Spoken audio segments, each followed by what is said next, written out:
Operation टायगरवरून Sanjay Raut आणि ठाकरेंची नैतिक कोंडी करण्याचा प्रयत्न होतोय का असा सवाल उपस्थित होतोय।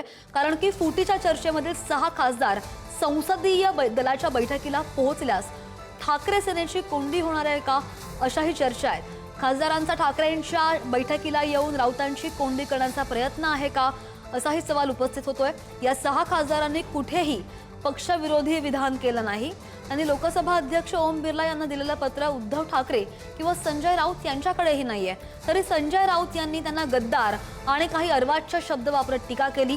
त्यामुळे आता संजय राऊतांना नैतिकदृष्ट्या उघडा पाडण्यासाठी हे खासदार उद्धव ठाकरे यांच्या शिवसेनेच्या बैठकीला जाऊ शकतात का असा सवालही या निमित्तानं उपस्थित होतोय।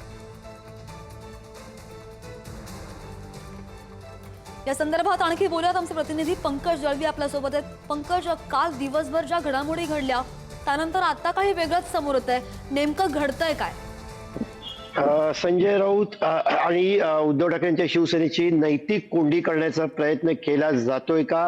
तर ही नैतिक कोंडी कशी केली जाईल? कारण या 6 खासदारांनी ओम बिर्लांना दिलेलं पत्र उद्धव ठाकरेंकडे नाहीये किंवा यांनी उघडपणे पक्षविरोधी स्टेटमेंट्स दिलेली नाहीयेत, त्यांनी उघडपणे पक्षावर टीका केलेली नाहीये, पक्ष नेतृत्वावर टीका केली नाहीये।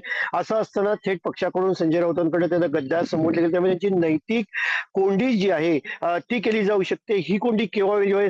6 खासदार जे आहेत ते उद्धव ठाकरेंच्या शिवसेनेने बोलवलेल्या आजच्या बैठकीला आले तर त्यांची नैतिक कोंडी जी आहे ती होऊ शकते। अगदी पंकज, सगळ्या संदर्भातले ताजे अपडेट घेत राहू। धन्यवाद दिलेल्या सगळ्या सविस्तर माहितीसाठी।